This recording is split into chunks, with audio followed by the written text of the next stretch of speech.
고전입니다. 그러면 한번 구체적인 제시문 안으로 들어가 보도록 하죠. 인간의 본성에는 싸움을 불러일으키는 세 가지의 요소가 있음을 알 수 있다.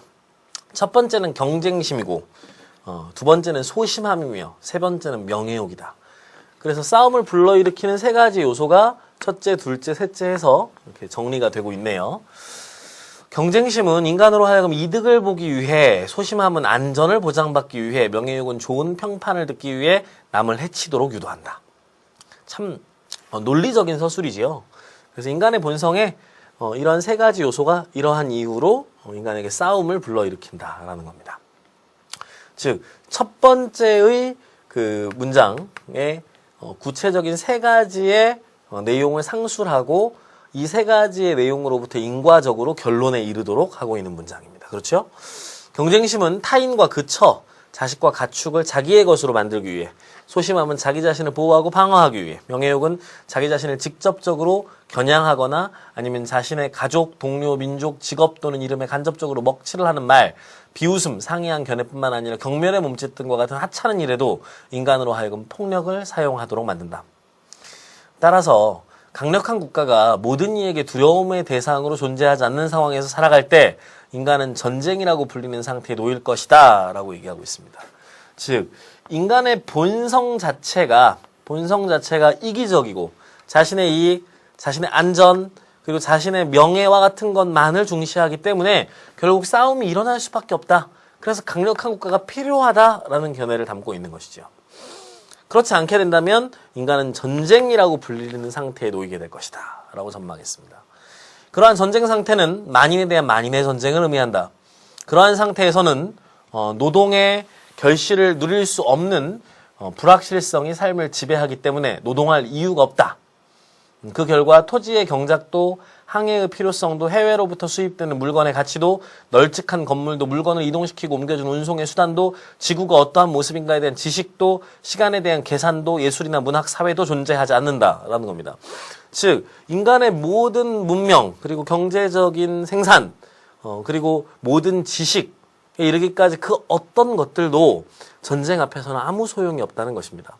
즉, 인간의 이기심이 불러낼 투쟁 상태, 만인에 대한 만인의 투쟁 상태가 인간의 모든 삶의 가치들을 무의미한 것으로 만들 것이기 때문에, 그렇기 때문에 이러한 전쟁 상태를 막는 것이 최우선의 목표여야 하고, 그것을 위해서는 강력한 국가가 필요하다라는 것이네요. 특히 그 무엇보다 나쁜 것은 끝이 보이지 않는 공포감이고 피비린내 나는 죽음의 위험성이다.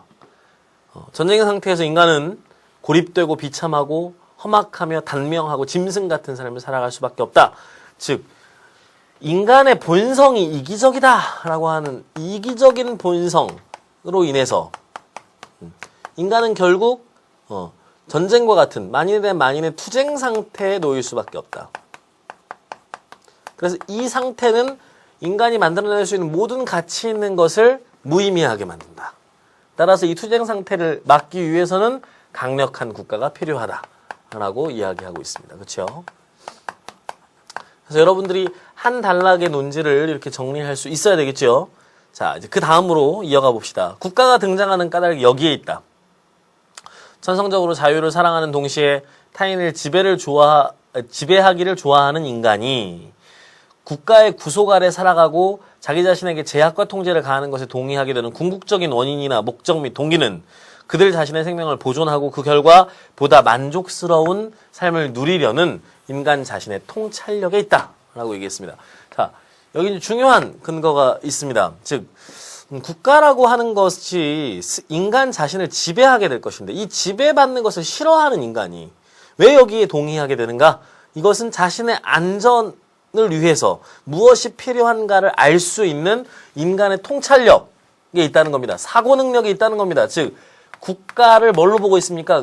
이성의 산물로 보고 있습니다. 그렇죠? 세계의 사태를 이해할 수 있고 무엇이 인간에게 필요한 것인가를 알 수 있는 인간의 이 이성적 능력, 이 통찰력 때문에 국가가 용인된다는 것이죠. 그 국가 자체는 인간의 본성에 반하는 결과일 수 있음에도 불구하고 무엇이 중요한지를 알기 때문에 이것을 인간이 옹호하게 되는 것이다 라는 겁니다. 그래서 국가가 정당화되는 이유를 근거를 인간의 이성, 통찰력에서 찾고 있습니다. 그렇죠? 다시 말하면 인간 위에 무서운 존재로 군림하고 그들에게 처벌에 대한 공포감을 불어넣어 올가매는 가시적 권력이 없을 때 인간의 자연스러운 욕구와 열망에 의해 빚어질 수밖에 없는 처참한 전쟁 상태로부터 벗어나기 위하여. 즉 인간의 욕구와 열망 자체를 부정적인 것으로 보고 이것을 억제할 수 있는 권력의 역할이 필요하다라고 보는 것이죠. 그렇죠? 자, 이렇게 하기 위해 인간은 구속을 받아들이는 것이다. 이것은 만인으로 하여금 그들 모두의 권력과 힘을 한 사람이나 한 집단에게 양도하고 그들 모두의 의지를 다수결에 따라 그 사람이나 그 집단의 의지로 축소 대체시키는 것이다. 다시 말하면 개개의 인간이 한 사람이나 한 집단을 지명하여 자신의 모든 권리를 송두리째 양도하고, 자 여기 핵심이 나옵니다. 권리를 양도한다라는 개념이 나오고 있는 것이죠. 그래서 지배 권력이 신으로부터 위임받은 절대 권력이거나 신성한 권력이 아니라 그 인간이 자신의 권리를 양도함으로써 발생하는 것이다 라는 점, 즉 계약의 원리가 나타나 있는 것입니다. 양도하고 만인의 공동평화와 안전에 관련되는 사안에서 그 사람이나 그 집단이 취하거나 취할 수밖에 없는 행동이 바로 개개인 자신의 행동이라는 사실을 만인이 스스로 받아들이는 것이야말로 전쟁 상태로부터 탈출하는 유일한 길인 것이다. 그렇습니다. 결국 국가라고 하는 권력의 지배를 받는 것은 인간의 본성에 어울리지 않는 것임에도 불구하고 이걸 용인하게 되는 이유는 그렇게 해야만 안전을 보장할 수 있다는 것을 알고 있는 인간의 이성적인 능력, 통찰력 때문이다. 그래서 인간은 자신의 권리를 모두 양도해서 스스로 자발적인 구속 상태에 놓인다. 그리고 그 권리를 양도한 그 지배자의 결정을 자신의 결정으로 간주한다. 라는 것입니다. 그렇죠? 결국 만인은 그들 자신을 그의 의지에 복종시키고 그의 판단에 맡기는 셈이다. 그렇죠. 여기까지 두 번째 단락이 끝났습니다. 그래서 이 두 번째 단락에서는 결국 국가라고 하는 권력이 인간의 이성에 의해서 인간 스스로가 안전해지기 위한 선택의 결과이며 그걸 위해서 인간의 권리가 양도됨으로써 발생되는 것이 지배 권력이다. 국가 권력이다. 라고 하는 점을 강조하고 있습니다. 세 번째 단락으로 가보죠. 이러한 행위는 만인에 대한 만인의 계약에 의해 만들어진, 자, 계약 구체적으로 명시되어 있네요. 만들어진 단일한 권력체인 국가 내로 만인을 끌어넣는 것으로 만인의 진정한 통일을 의미한다. 그래서 국가가 만인의 의지의 통합체라고 하는 점을 강조하고 있습니다. 계약의 원리 다시금 강조하는 것이지요. 마치 만인이 만인에게 당신이 그 권력체에 당신의 권리를 포기하고 그 모든 행동과 조치를 승인한다는 조건 하에나 역시 내 자신에 대한 나의 지배권을 그 권력체에 포기하고 그 행동과 조치를 받아들일 것이다 는 식의 선언을 동시에 하는 것과 같다. 그래서 이는 저 위대한 리바이어선 인간적 신인